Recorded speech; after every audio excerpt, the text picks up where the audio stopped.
लोकसभा चुनाव से पहले एनडीए गठबंधन में शामिल दलों को झटका लगने का सिलसिला बदस्तूर जारी है। मंगलवार को कांग्रेस के 2 और आरजेडी के 1 एमएलए बीजेपी में शामिल हो गए और एनडीए की नई सरकार के फ्लोर टेस्ट से पहले आरजेडी नेता बार बार खेला होगा और खेला बाकी है कि बातें करते थे, लेकिन कांग्रेस और आरजेडी के साथ ही खेला हो गया।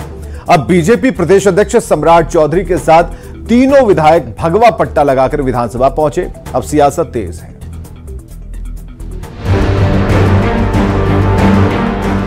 मंगलवार को बिहार की सियासत में अचानक बड़ा खेला हो गया। ये बड़ा खेला हुआ है उन पार्टियों के साथ जो विधानसभा में फ्लोर टेस्ट से पहले बार बार खेला होगा के दावे करते थे। जी, बात महागठबंधन की हो रही है। सरकार से बाहर होने के बाद तेजस्वी यात्रा पर है। इधर उनके गठबंधन के 3 विधायक टूटकर बीजेपी में शामिल हो गए।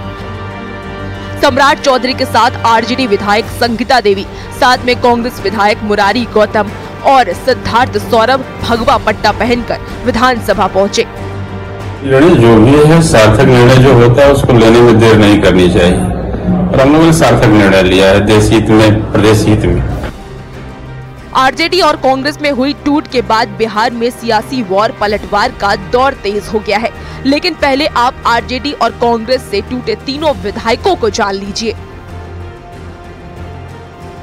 संगीता देवी मोहनिया से विधायक हैं। 2020 में पहली बार आरजेडी के टिकट पर चुनाव जीती। 8 साल पहले राजनीति में आई और आरजेडी महिला प्रकोष्ठ की अध्यक्ष रह चुकी हैं। बात दूसरे विधायक मुरारी गौतम की करें तो मुरारी गौतम कांग्रेस के टिकट पर रोहतास के चिनारी से विधायक हैं। 2020 में जेडीयू के ललन पासवान को हराया था। अनुसूचित जाति से आने वाले मुरारी गौतम महागठबंधन सरकार में मंत्री भी रहे हैं। वहीं सिद्धार्थ सौरभ विक्रम से कांग्रेस के टिकट पर विधानसभा का चुनाव जीते। भूमियार जाति से आने वाले सिद्धार्थ सौरभ दूसरी बार कांग्रेस के टिकट पर चुनाव जीतकर विधानसभा पहुंचे थे। ये निर्णय है, मैं जिस पार्टी से ताल्लुक रखती हूँ, मुझे लगा कि कहीं न कहीं दलितों की उपेक्षा की जा रही है, दलितों का सम्मान नहीं किया जा रहा है और ऐसा हुआ है, इसलिए ये मैंने निर्णय लिया है। प्रधानमंत्री नरेंद्र मोदी की नीतियों से प्रभावित है क्या? इस रूप में आपका ये प्रश्न कीजिए तो हम लोग हैं, बताइए। ठीक राष्ट्र हित में काम हो रहा है, ये बात सत्य। ये तीनों विधायकों का बीजेपी ज्वाइन करना लोकसभा चुनाव के पहले इंडी अलायंस के लिए बड़ा झटका है। न्यूज़ 18 के लिए आनंद अमृतराज और शैलेंद्र कुमार के साथ ब्यूरो रिपोर्ट। टूट के पीछे की चुनावी चाल को जरा समझना जरूरी है। तो देश भर में मोदी की लहर चल रही है और मोदी मैजिक लोगों के ऊपर छाया हुआ है। विपक्षी नेताओं को हार का डर सता रहा और इसकी वजह से विपक्ष के विधायक खुद को असुरक्षित महसूस कर रहे हैं और यही वजह है कि बिहार में कांग्रेस आरजेडी में टूट हो रही है। इधर टूटने वाले तीनों विधायकों ने पीएम पर आस्था जताई। तीनों ही विधायकों ने कहा कि वो विकास के काम से खुश हैं और विकसित बिहार के लिए आगे आए। विधानसभा में फ्लोर टेस्ट के समय जरा याद कीजिए, बीजेपी जेडीयू के विधायकों को तोड़ने की कोशिश हुई और यही वजह है कि अब जो विधायक उधर से आ रहे हैं उनका स्वागत किया जा रहा ताकि सरकार स्थिरता के साथ काम कर पाए। आगे बढ़ते हैं। बिहार में कांग्रेस और आरजेडी के विधायकों के टूटने के बाद जो सियासी पारा है वो बिल्कुल हाई है। आरजेडी और कांग्रेस के नेता जहां इसे ऑपरेशन लोटस का हिस्सा बता रहे हैं, दूसरी तरफ एनडीए नेताओं का कहना है कि प्रधानमंत्री नरेंद्र मोदी के विकास पर विधायकों का विश्वास है।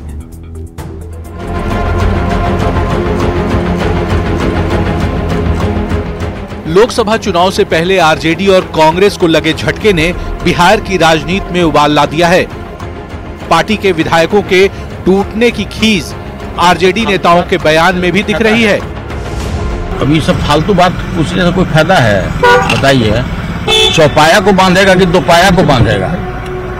लेकिन वजह क्या है? लगातार टूट हो रही है राजद में। अरे खरीद बिक्री हो रही है। पहले नहीं देखे 3 विधायक लोग जाकर गए तो खरीद बिक्री ही का ना वो कमाल था। कांग्रेस एमएलसी प्रेमचंद्र मिश्रा का कहना है कि ये सब कुछ ऑपरेशन लोटस का हिस्सा है। इसको टूट नहीं कह सकते हैं। इसका मतलब है कि जो बीजेपी वालों का जो ऑपरेशन लोटस चलता रहता है, ये उसी का नतीजा है। वो उस पहले भी लोग ट्राई कर रहे थे, उस समय सफलता नहीं मिली। दूसरी ओर एनडीए की तरफ से जेडीयू एमएलसी नीरज कुमार ने पलटवार किया। नीरज कुमार ने कहा कि इन पार्टियों के नेता आर्थिक खेला में लगे हुए थे, इसलिए उनके विधायक टूट रहे हैं। अपने 17 महीने के कार्यकाल में आर्थिक खेला किया है तो डर गया विधायक। कहा कि ऐसा नहीं कि टिकट के समय भी आर्थिक खेला करना चाहे, तो डर कर करके लोग आ रहे हैं। वहीं बीजेपी एमएलसी संजय मयूख ने कहा कि ये कोई खेला नहीं है, बल्कि प्रधानमंत्री नरेंद्र मोदी के विकास पर विधायकों का विश्वास है। ये आगे आगे होता है क्या, क्योंकि ये विकास और सुशासन की सरकार है। ये प्रधानमंत्री नरेंद्र मोदी जी के नेतृत्व का विकास का डबल इंजन है। तो इस डबल इंजन में जो विकास के प्रति सहमत लोग हैं वो निश्चित तौर पे भारतीय जनता पार्टी और जनता दल यू के साथ रहेंगे, बिहार के विकास के प्रति समर्पित रहेंगे। खेला होने वाले को जवाब मिल रहा है। लोकसभा चुनाव से पहले जिस ढंग से पूरे देश भर में विपक्षी पार्टियां टूट रही हैं, उसके बाद सबसे बड़ा सवाल तो यही उठ रहा है कि आखिर विपक्ष टूट क्यों रहा है और क्या ये टूटता विपक्ष मोदी का मुकाबला कर पाएगा। न्यूज 18 के लिए आनंद अमृतराज और शैलेंद्र कुमार के साथ ब्यूरो रिपोर्ट। तो चुनाव से पहले विपक्ष टूट क्यों रहा है? लोकसभा चुनाव से पहले महाराष्ट्र कांग्रेस में टूट हो गई। अशोक चौहान, मिलिंद देवड़ा ने कांग्रेस पार्टी छोड़ दी। मध्य प्रदेश देखिए तो वहां भी टूट की चर्चा हो चुकी है। बिहार में फ्लोर टेस्ट के समय सत्ता पक्ष के 3 विधायक टूट गए। झारखंड में सांसद गीता कोड़े ने कांग्रेस छोड़कर बीजेपी ज्वाइन कर ली। उत्तर प्रदेश में सांसद रितेश पांडे बीएसपी छोड़कर बीजेपी में चले आए। हिमाचल में कांग्रेस के विधायकों ने क्रॉस वोटिंग की।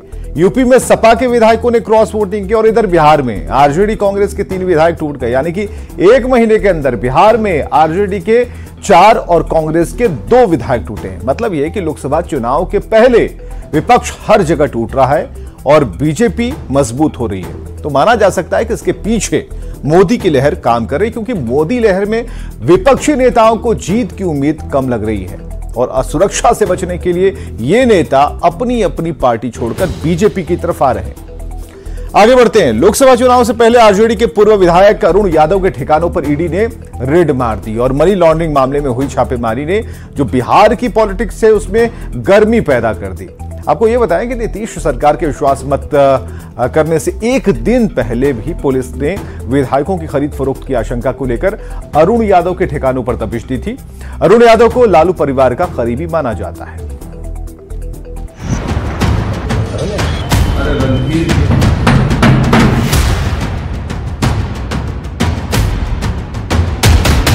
छापेमारी की ये तस्वीरें बिहार के आरा और पटना की हैं। लोकसभा चुनाव से पहले ईडी की छापेमारी ने बिहार में सियासी गर्मी को बढ़ा दिया है। ईडी की ये कार्रवाई आरजेडी के पूर्व विधायक अरुण यादव के खिलाफ हुई। मनी लॉन्ड्रिंग से जुड़े मामले में ईडी की टीम ने आरा के अगियाओं और पटना के 2 लोकेशंस पर दबिश दी। दानापुर के मरछिया देवी अपार्टमेंट में पूर्व विधायक अरुण यादव के फ्लैट में छापा पड़ा। आरा के अगियाओं में छापेमारी की खबर फैलने के साथ ही समर्थकों का हुजूम उमड़ पड़ा। समर्थकों ने जानबूझकर परेशान करने का आरोप लगाया है। जैसे ही समर्थकों को इस बात की जानकारी मिली, सैकड़ों की संख्या में जो समर्थक हैं उनके आवास पर पहुंच गए हैं। देखिए मेरे पीछे बहुत लोग मौजूद हैं, जो समर्थक हैं वो खड़े हैं।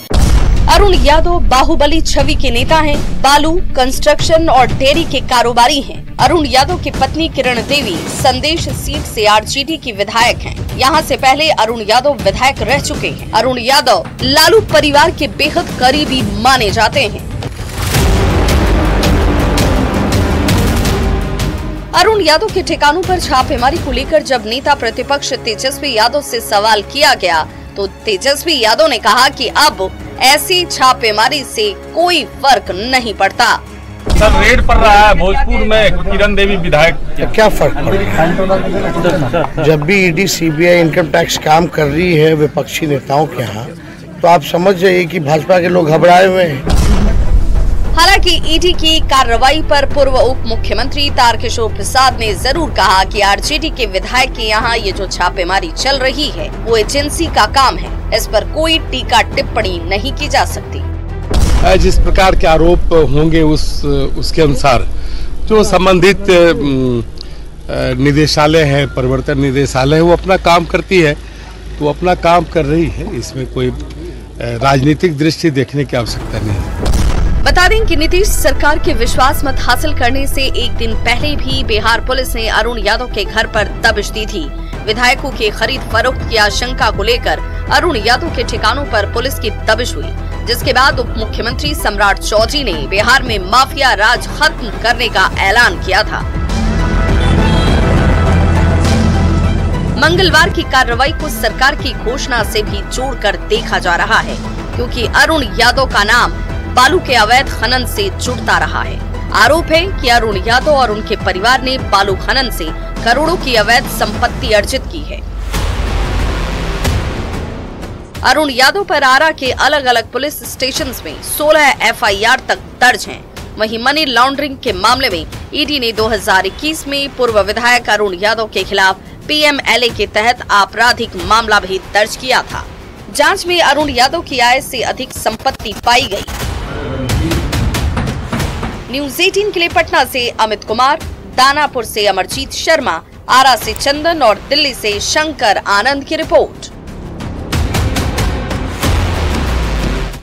ईडी की छापेमारी के पीछे की वजह को समझना जरूरी है। अरुण यादव जो कि आरजेडी के पूर्व विधायक हैं, अरुण यादव पर अवैध खनन का आरोप है। आय से अधिक संपत्ति का भी आरोप अरुण यादव पर है और मनी लॉन्ड्रिंग मामले में ईडी ने केस दर्ज किया है और अब ईडी ने मनी लॉन्ड्रिंग के मामले में छापेमारी की। समझने वाली बात यह है कि अरुण यादव को लालू परिवार का बेहद ही करीबी माना जाता है। अब फ्लोर टेस्ट से पहले भी अरुण यादव चर्चा में थे। विधायकों की खरीद फरोख्त की आशंका जताई गई थी। फ्लोर टेस्ट के पहले पुलिस यानी कि बिहार पुलिस ने दबिश दी। डिप्टी सीएम सम्राट चौधरी ने भी पैसे का खेल खेलने वालों पर कार्रवाई की तब बात कही थी और कार्रवाई हो रही है। आगे बढ़ते हैं। मिशन चंद्रयान और आदित्य L1 के बाद अब हिंदुस्तान के मानव मिशन की तैयारी जोर शोर से चल रही है। मिशन गगनयान अगले साल तक लॉन्च हो जाएगा। मंगलवार को इस मिशन में जाने वाले चारों पायलट भी सामने आ गए। पीएम मोदी ने चारों पायलटों से बात की, शुभकामनाएं उन्हें दी। 20 वर्ष के बाद कोई भारतीय अंतरिक्ष में जाने वाला है, लेकिन इस बार टाइम भी हमारा है, काउंटडाउन भी हमारा है और रॉकेट भी हमारा है।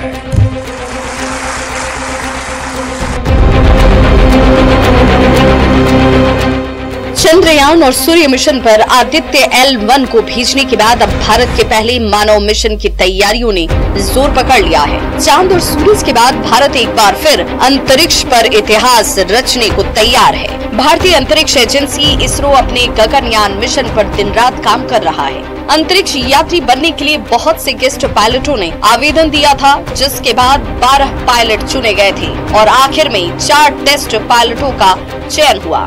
सबके मन में उत्सुकता बनी हुई थी कि आज उन चारों अंतरिक्ष यात्रियों से पर्दा भी उठ गया। Group captain Prashant Balakrishnan Nair,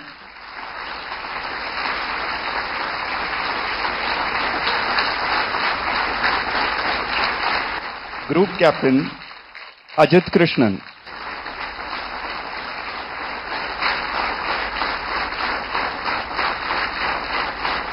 group captain Angad Pratap,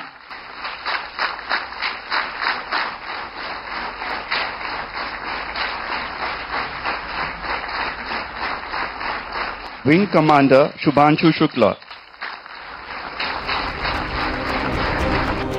PM Modi Thiruvananthapuram के विक्रम साराभाई अंतरिक्ष केंद्र पहुंचे थे। उन्होंने पायलटों से बात करके शुभकामनाएं दी, इसरो के वैज्ञानिकों को सराहा।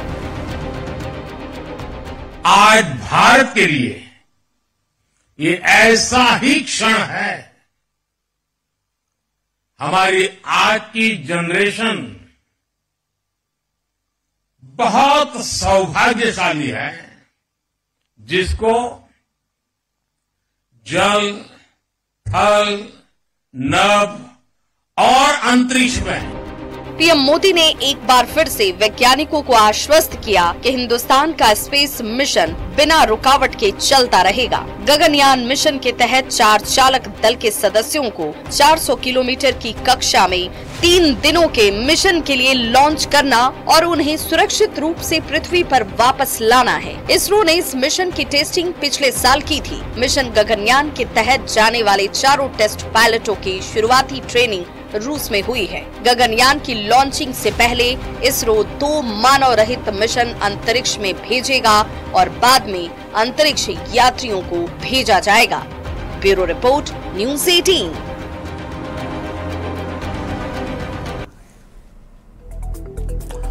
तो ये खबर ये है कि भारत के लिए एक सुनहरा क्षण है, ऐतिहासिक क्षण है, और ये जो 4 पायलट हमारे पीछे आप देख पा रहे हैं, ये बताने के लिए काफी है कि हमारा सम्मान, हमारा मान बढ़ाने के लिए आगे बढ़ रहे हैं। देखते हैं इस वक्त की हेडलाइंस।